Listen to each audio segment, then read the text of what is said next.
आज मैं आप लोगों को बोर्ड परीक्षा से रिलेटेड 12वीं क्लास के लिए एक बहुत ही महत्वपूर्ण टॉपिक आज पढ़ाने वाला हूँ।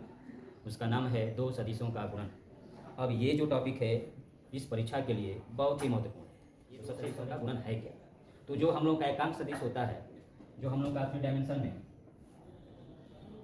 ये आपका एक्स एक्सिस, ये आपका वाई और ये आपका जेड। इस वाले पर आपका एकांक जो सदिश होता है उसको हम आई कैप से दर्शाते हैं। ये जो होता है उसको हम जे कैप से दर्शाते हैं और ये जो होता है उसको हम के कैप से दर्शाते हैं। ये जो एकांक सदिश है इसको हम मात्रक सदिश भी कहते हैं। इनका जो सदिश गुणन होता है उसको आप याद रखिएगा, आई के साथ आई का डॉट कराएंगे, जे के साथ जे का डॉट कराएंगे, के साथ के का डॉट कराएंगे। डॉट का मतलब होता है बिंदु गुणन, ठीक है। डॉट गुणन कहें या बिंदु गुणन कहें, तो ये जो होता है इसका मान हो जाता है 1 हो जाता है। क्या होता है? 1 होता है। इसी के आधार पर यदि आई के साथ जे का हो जाए, जे के साथ के का हो जाए, के साथ आई का हो जाए, तो इसका जो मान होगा 0 हो जाता है, ठीक है। ये चीज़ आपको ध्यान रखना है। इसके बाद कुछ ऐसे फार्मूले हैं जिस पर सवाल आता है।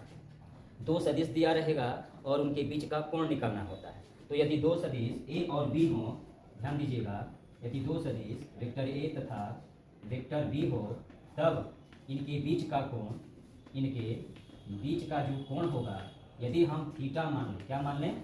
थीटा मान लें, तो फार्मूला जो बनेगा वो कॉस थीटा बराबर vector A dot vector B upon mod of vector A into mod of vector B. ये फार्मूला होगा कब? जब दो सदिश दिया रहेगा और उनके बीच का कोण निकालना होगा, तो आप इस फार्मूले से निकालेंगे। आप इस चीज़ को नोट करते चलिए। इसके बाद एक फार्मूला आता है, यदि दो सदिश दिया रहेगा अगर कहेगा कि ये दोनों परस्पर लंबवत है, तो लंबवत होने का कंडीशन क्या है, यह आपको ध्यान देना है। इस चीज को आप नोट करिएगा।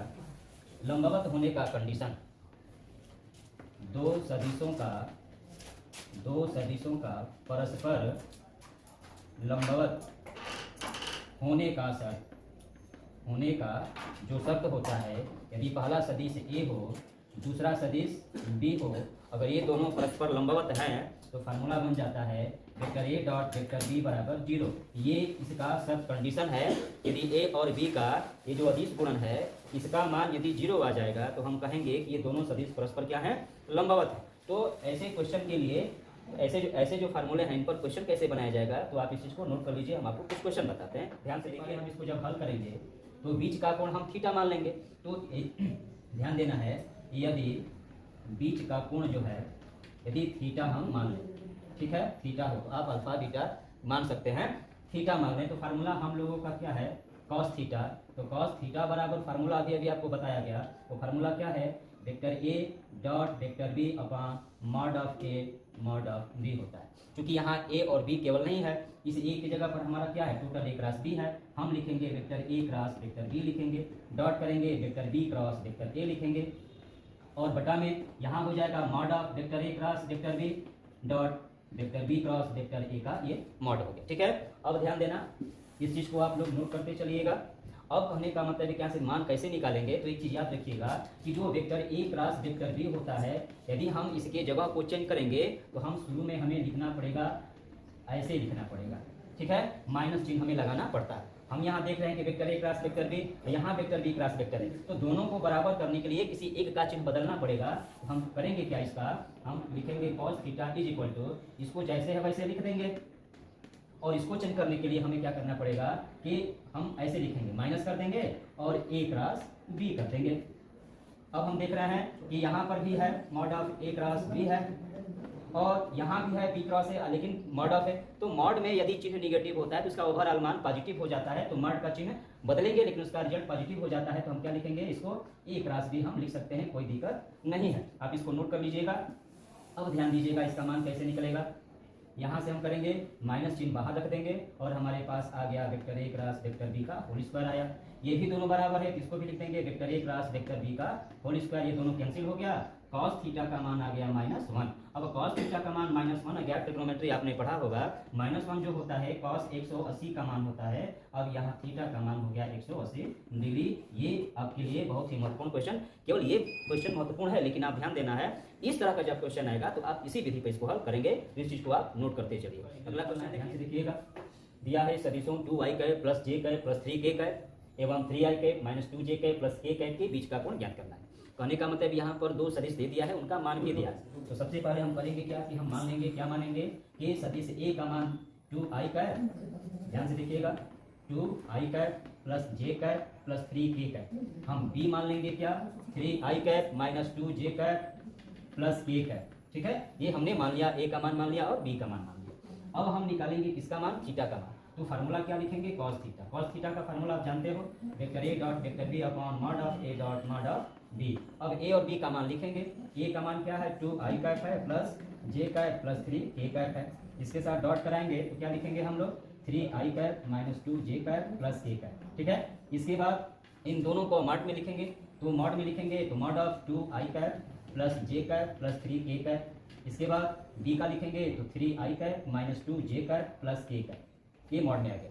अब डॉट गुणन कैसे किया जाता है, कैसे मॉड का मान निकाला जाता है, यह जानकारी अभी हमको देंगे। तो सबसे पहले इस चीज़ को अभी आप नोट कर लीजिए ताकि हम इसको मिटाकर आगे लिखेंगे। आप इसको नोट कर सकते हैं, ये कैसे मान निकलेगा। तो हम यहाँ से पुनः शुरू करते हैं। कॉस थीटा बराबर, देखिए अभी आपको बताए हैं कि i के साथ i का हम डॉट कराएंगे तो 1 होगा, j के साथ j का कराएंगे तो 1 होगा, k के साथ k का कराएंगे तो 1 होगा। डॉट गुणन की बात करता हूँ। अब अन्य के साथ कराने पर 0 हो जाता है। तो अब हम i के साथ केवल i का करेंगे तो 2i कैप और 3i कैप। तो i डॉट i 1 हो गया, लेकिन 2 में 3 का गुणा हो जाएगा तो कितना होगा 6 होगा।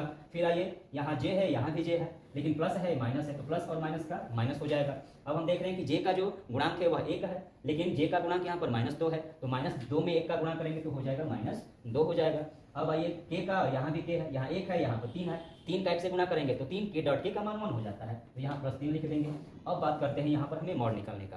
तो मॉड निकालने का फार्मूला ध्यान दीजिएगा कि किसी भी सदिश का मॉड निकाला जाता है तो उस सदिश में जितना एकांक सदिश है, मतलब i है, j है, k है, उनके गुणांकों के वर्गों का वर्गमूल निकालते हैं तो उसका मॉड निकलता है। मतलब i का गुणांक 2 है तो हम 2 का स्क्वायर लिखेंगे, j का गुणांक 1 है तो हम 1 का स्क्वायर लिखेंगे, इसके बाद k का गुणांक 3 है तो हम +3 का स्क्वायर लिखेंगे। यहाँ पर ऐसे निकलता है, मॉड का मान निकलता है। तो हम यहाँ से शुरू करेंगे। इसका मान निकालने का a का मान इतना है तो ये मान कैसे निकलेगा, तो अंडर रूट में क्या लिखेंगे 2 का स्क्वायर लिखेंगे, इसके बाद 1 का स्क्वायर करेंगे, फिर इसके बाद 3 का स्क्वायर करेंगे। ठीक है, अब आ जाइए डॉट में करेंगे, पुनः इस वाले का मॉड निकालेंगे। इसका मॉड निकालने के लिए पुनः क्या करेंगे 3 का स्क्वायर करेंगे, फिर -2 है तो प्लस लिखेंगे पहले, लेकिन लिखेंगे यहाँ पर -2 का स्क्वायर, यहाँ प्लस के है तो 1 है तो यहाँ 1 का स्क्वायर कर देंगे। अब ध्यान दीजिएगा सभी लोग, अब यहाँ से मान क्या निकलेगा, इसको हल करेंगे, 6 में से 2 जाएगा 4 हो जाएगा, और 4 में 3 जोड़ेंगे 7 हो जाएगा, हमने 7 लिख दिया। अब इसको हल करेंगे, 2 का स्क्वायर हो गया 4, 1 का स्क्वायर हो गया 1, 3 का स्क्वायर हो गया 9 हो गया। पुनः इसका करेंगे, ये 9 हो गया, ये 4 हो गया और ये 1 हो गया। अब हमारे पास ऊपर 7 है। अब देखो 9 1 10 4 14 हो गया, यहाँ पर लिख देंगे हम। फिर यहाँ पर ध्यान देना है, ये भी 9 1 10 4 14 हो गया। अब हम क्या देख रहे हैं कि 7 तो लिखेंगे, 2 बार अंडर रूट में आया है तो 2 बार रूट का मतलब उस रूट का स्क्वायर करने पर रूट हट जाता है। यहाँ पर केवल आ गया 14, इसका मान हो गया 1/2, अर्थात ये किसका मान आ गया, कॉस थीटा का मान आ गया 1/2। अब हमें निकालना है थीटा का मान। तो हम जानते हैं कि कॉस थीटा बराबर, कॉस में कितने डिग्री का मान 1/2 होता है, तो वो होता है 60 डिग्री का। हम यहाँ लिख देंगे कॉस 60 डिग्री। ठीक है, कॉस लेकर कैंसिल हो गया, अब हमारे पास आया केवल थीटा का मान कितना आया 60 डिग्री। ठीक है, तो इस तरह का जब भी क्वेश्चन करें आप भली बात एक एक स्टेप को सीख लें, लेकिन अन्य जो भी सवाल आएंगे इस पर आप आसानी से बना लेंगे। आएगा यार, अब देगा यदि लंबवत पर सवाल देता है तब कैसा देगा, सदिश 2 lambda i cap plus j cap plus k cap एवं सदिश i cap minus 4j cap plus 2k, ये दोनों सदिश क्या है, परस्पर लंबवत है। अब लंबवत देगा कंडीशन, तो उसमें ऐसे एक एकांक सदिश के गुणांक का मान नहीं देगा, और जो नहीं देगा उसी का मान निकालना होगा। तो यहाँ पर हम देख रहे हैं यहाँ लैम्डा है और लैम्डा का ही मान क्या करना है, निकालना है। तो इसके जगह पर कुछ भी दे सकता है, P Q R S कुछ भी दे सकता है। तो हम सबसे पहले ऐसे सवाल जब आएंगे तो हम हल क्या कैसे करेंगे, ध्यान से देखिएगा। कंडीशन क्या होता है, जो परस्पर लंबवत होने का कंडीशन है वो आपको याद रखना है। लंबवत होने का जो शर्त होता है वो होता है vector a dot vector b is equal to 0। यदि दो सदिश दिया हो और कहेगा कि ये दोनों लंबवत हैं तो आप कहोगे क्या कि a dot b equal to 0 है, ये इसका कंडीशन है। ठीक है, किसका परपेंडिकुलर होने का ये कंडीशन होता है, यह ध्यान देना है। अब हम कैसे निकालेंगे, तो हम a का मान हम ये मान लें, तो हम लिखेंगे lambda i cap plus j cap plus k cap. ठीक है, हम इसको कोष्टक में कर दें, डॉट करेंगे, पुनः इसको लिखेंगे i cap minus 4j cap plus 2k cap is equal to क्या लिखेंगे हम 0 लिखेंगे। अब जिस तरह आप लोग दो सदिशों का अदिश गुणन करते आ रहे हो उस तरह यहाँ भी करेंगे, i के साथ i का होगा, j के साथ j का होगा और k के साथ k का होगा। अन्य के साथ नहीं होता है क्योंकि उसका मान 0 हो जाता है। तो हम देखिए यहाँ पर एक छिपा है, लैम्डा का गुणा करेंगे, i डॉट i का मान 1 होता है, लैम्डा में 1 से गुणा करेंगे तो यहाँ लैम्डा ही होगा। अब आइए प्लस और माइनस, माइनस लिखेंगे, j डॉट j 1 होगा, 4 है यहाँ 1 है तो क्या लिखेंगे 4 लिखेंगे, के डॉट के होगा, 2 में 1 का गुणा होगा तो हम 2 लिखेंगे, क्योंकि दोनों का चिन्ह प्लस है तो प्लस इंटू प्लस बराबर प्लस होगा, इज इक्वल टू क्या हो जाएगा, 0 हो जाएगा। अब लेमडा यहाँ -4 है, यहाँ +2 है, दोनों घटेगा तो -2 is equal to 0, implies that lambda is equal to 2 इधर जाएगा तो लेमडा का मान क्या आ गया, 2 आ गया। तो ये जब भी सवाल इस तरह का आएगा लंबवत होने की शर्त वाला, तो आप इसी फार्मूले का प्रयोग करके आसानी से आप बना सकते हो। आई होप, आशा करता हूँ कि आप लोगों को ये समझ में आया होगा। ऐसे ही आप लोगों को जो वेक्टर वाला जो चैप्टर है जो बहुत ही महत्वपूर्ण है,